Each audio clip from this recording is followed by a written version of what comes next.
Please do share this with your friends who are preparing for CAT and other MBA entrance examinations.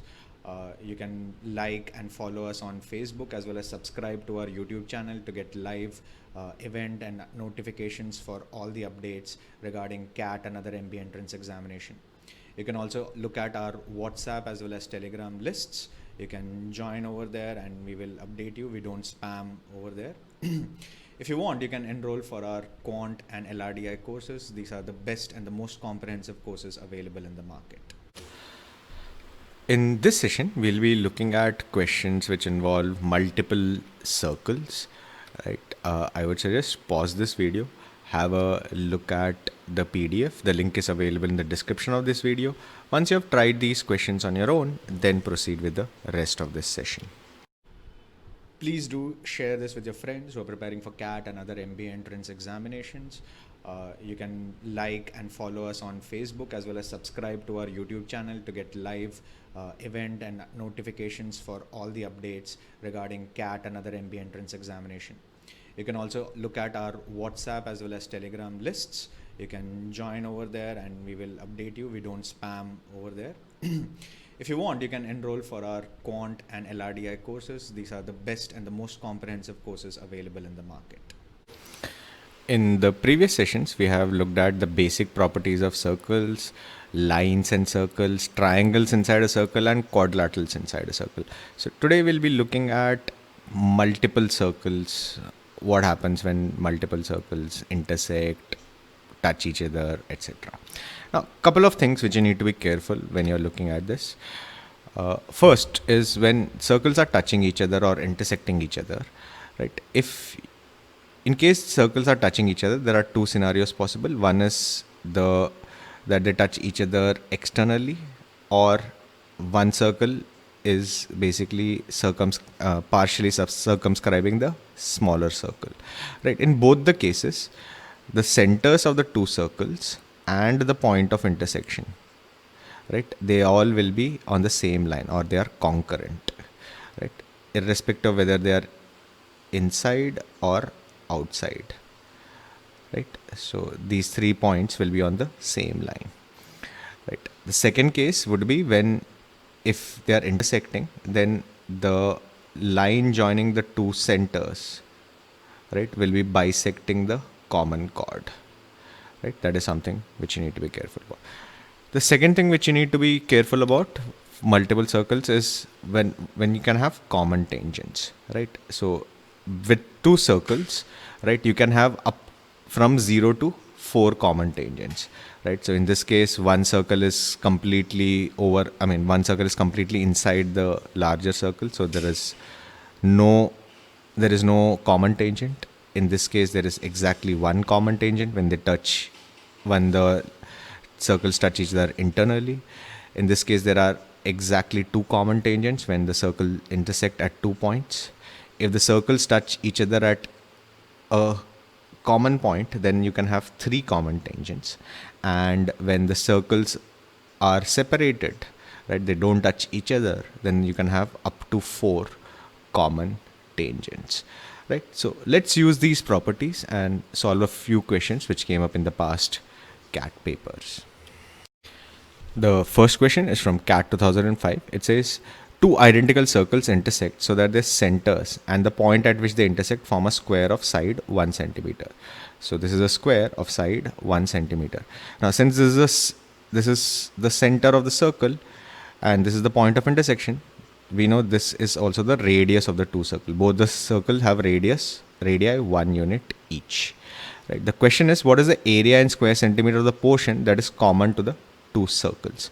Now, if you draw a common chord, now since these two circles are identical as well as there is a square, because of the symmetry involved, I know the full area which I need is basically going to be double of this shaded portion, right? So this portion will be something like an I built up. So this will be half of the full area which I need, right? And what is this? This is, if you take just the left circle, right, this will be the segment of the left circle with an angle of 90 degrees. How do you calculate the area? That will be area of the sector minus the area of the triangle. Area of the sector will be 1/4 area of the full circle.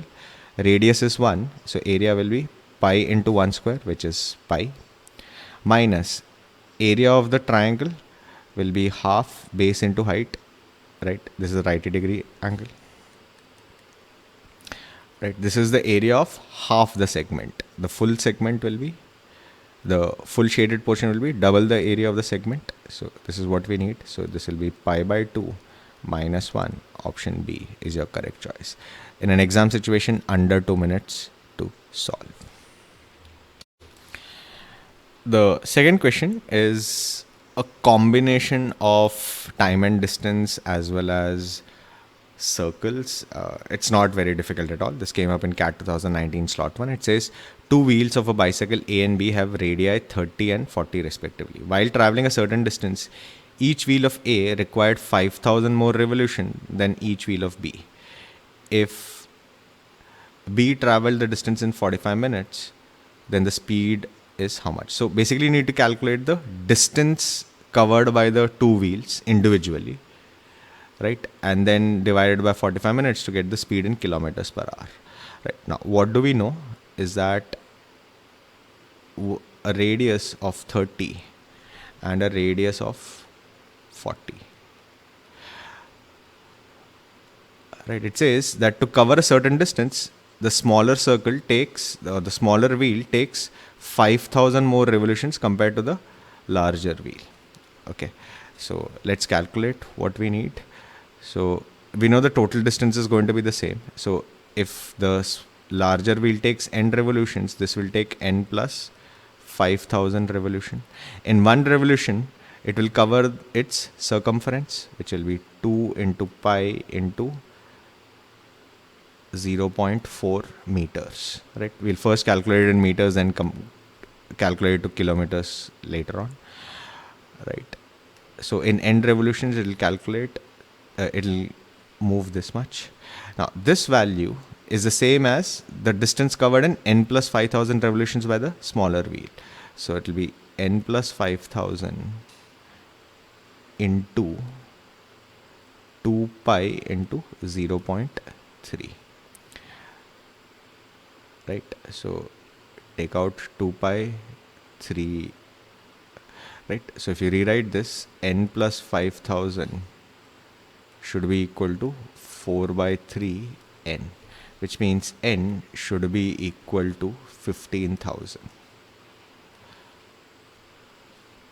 Right, n should be equal to 15,000. What is n? N is the number of circles, number of revolutions of the larger circle.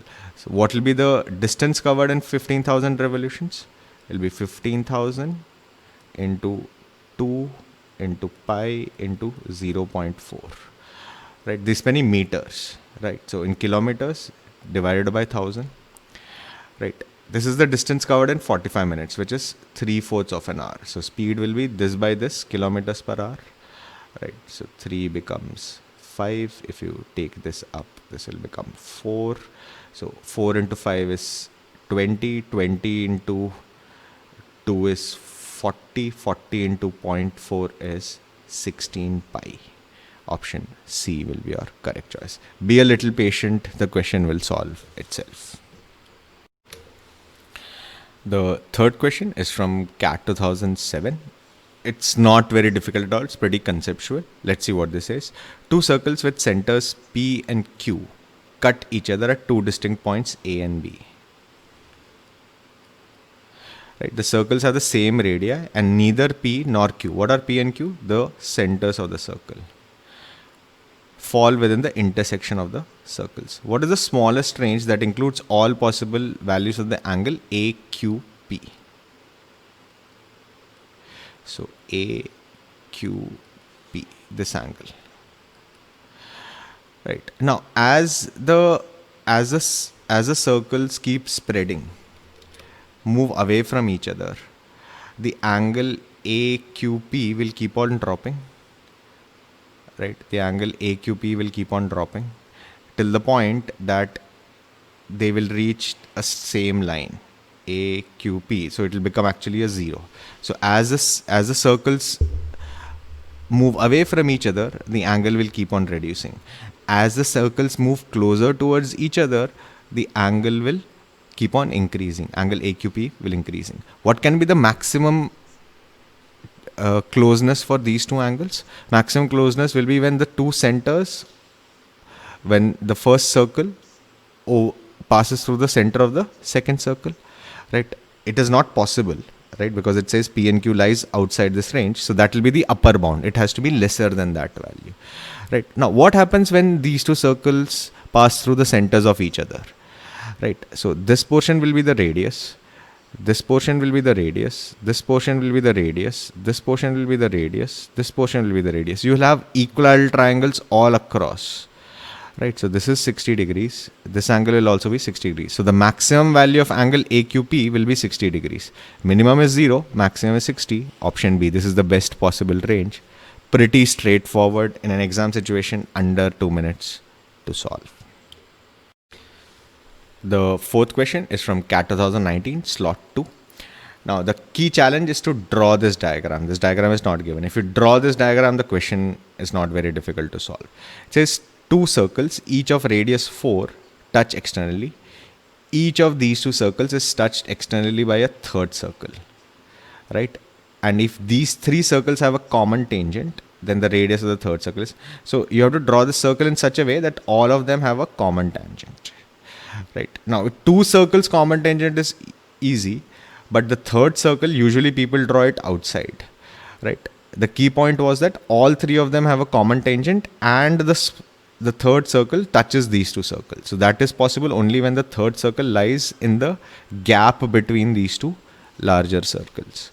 Once you do this, the question is not very difficult. You need to find the radius of the third circle. So if I call this radius R, right? So we know the larger radius is 4.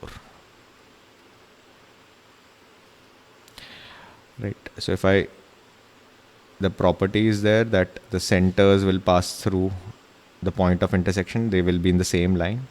So if this is 4, this will also be equal to R.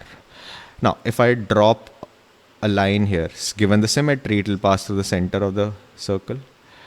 Right. So since this is 4, this portion is R, the balance portion is 4 minus R. Right. Now, if I were to draw a triangle, expand this triangle. Let me draw this properly. Right. This will be a right angle triangle. Right. One side is 4. The other side is 4 minus R. And what will be the hypotenuse? It will be 4 plus this portion R. Right. So now we can calculate the value of R. Use Pythagoras theorem. 4 plus R whole square should be equal to 4 square plus 4 minus R whole square. Shift this here. So 4 plus R whole square plus 4 minus R whole square should be equal to 4 square. Now a plus b whole square plus a minus b whole square will be 4 times ab.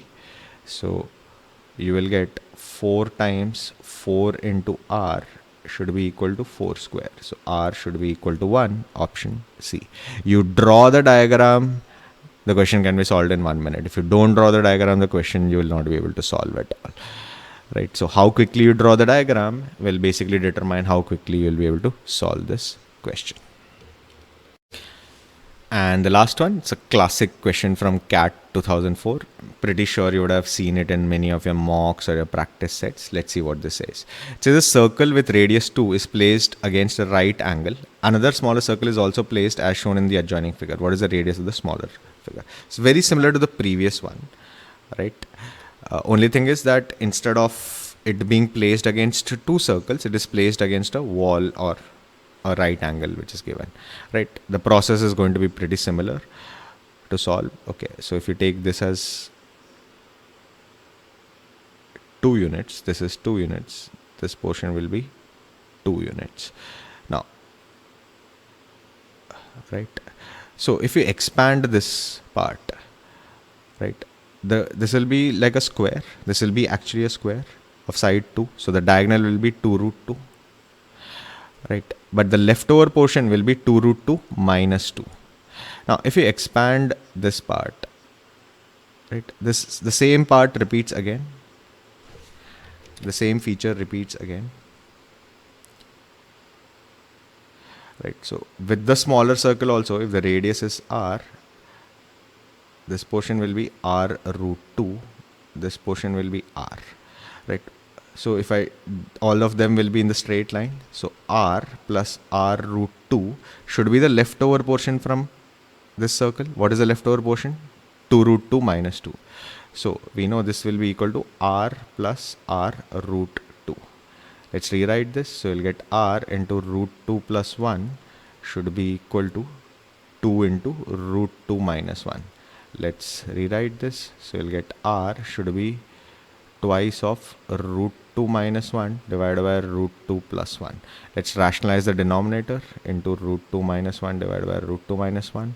So denominator will become 1, numerator will become twice of root 2 minus 1 whole square, which is twice of 2 plus 1 minus 2 root 2. So that's 6 minus 4 root 2. Option D will be your correct choice. Right? Circles, if you have multiple circles, usually you will have either an equilateral triangle or a square somewhere in between. Most of the time you will be able to use Pythagoras theorem or special triangles to solve these questions. Be a little patient, draw the diagram. If you draw the diagram, 90% of the question is usually solved by itself. That completes this particular session. If you liked it, please do share it with your friends who are preparing for CAT and other MBA entrance examination. Please do subscribe to our YouTube channel as well as follow our Facebook page. The links for our course are available on the description to this video. Till we meet again the next time, goodbye and all the best.